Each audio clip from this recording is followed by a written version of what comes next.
what you guys need to know is that I love my job, I love my city, I love my neighborhood, and I love my house.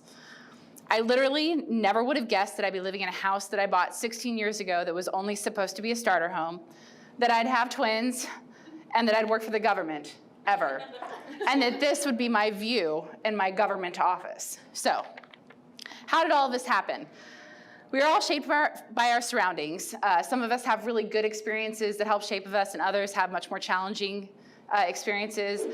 I want to make sure that you all know that my origin story and how I've been shaped is from a place of good, positive nurturing. So please take that as a grain of salt as I take you on this journey. I didn't dream of being an architect. I dreamt of being a vet. I don't know if you knew that about me, some of you. But asthma and allergies killed that dream when I was 5. And my eyes swelled shut while cuddling cats. So it was hard to tell 5-year-old me that maybe being a vet wasn't a really good idea. And then I kind of stalled, not knowing what I was going to do. One thing that was evident, though, is that I loved my house. It was magnificent to me. And for a home built in the 1970s, it was pretty awesome. Burnt orange carpet to match the burnt orange exterior. And I was absolutely shattered when this house, my parents sold this house. That's me and my sister there. So we moved to this house. And if I thought the other one was great, this one would be really awesome, right? I hated it. I thought it was boring. It was one story, and it had a whole bunch of wood paneling on the inside. The good kind of wood paneling, I say now, because I actually love this house now. But at the time, I thought it was terrible. But this house has been my parents' home for the past 34 years. I've grown to love it. It has an awesome laundry chute that we used to use to hide in when we were kids, and it has a lot of great memories for me.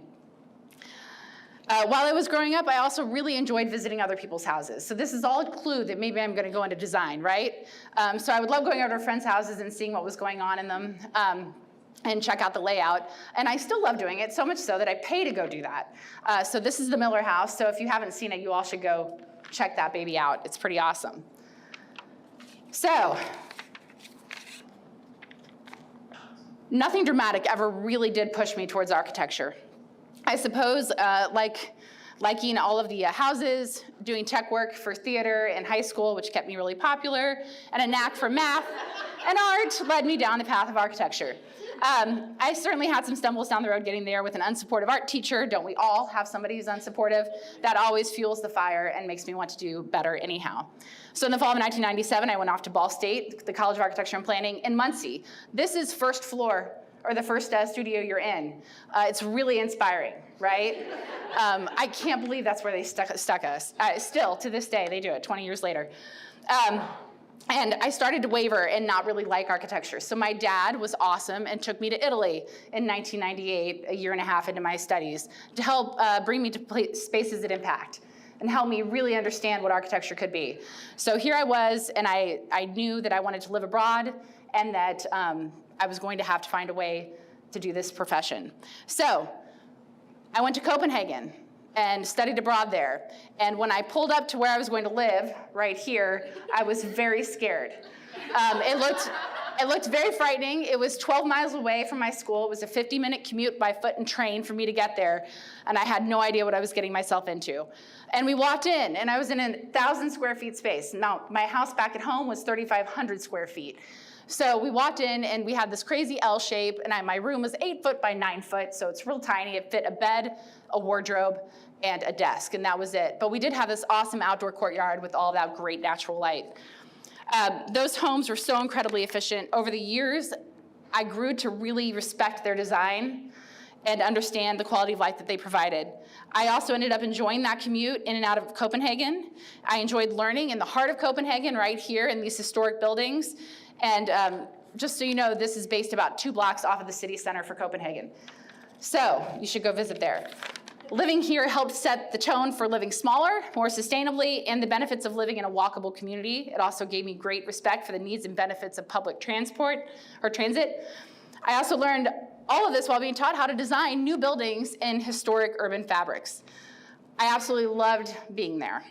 So I came back to the US, back to Indianapolis, with drastic changes in my views on life, public transportation, community, and neighborhoods. And I wanted to work for a job that was going to have a big focused on big picture work and bettering communities. And I found one here. This was my walk into my office each morning over Meridian Street.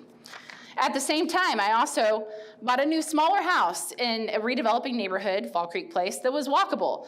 It was 1,250 square feet, 3 bedrooms, 2 baths, with a small backyard, a small front yard, and an open park space across the street. I was young and once again thought for sure I'd just sell this in a few years. Then we had the Great Recession. So that home, this house has now been the constant space that impacts me. For the last 16 years, I've lived here, and I'm incredibly thankful that I've learned how to live smaller. I'm also incredibly thankful for the advances in storage and IKEA. Even with the addition of our 2 twins, we still make it work. So this home and neighborhood, again, this is Fall Creek Place, had led me to the job and career that I have. I actually got to help design model homes for this neighborhood on my internship back in 2000. And that internship with Robin Garner Architects led to the work with A2SO4, where Sanford Garner was also a partner, and helped get me jobs there, and then landed this job here at the city. Well, this isn't quite the city, right?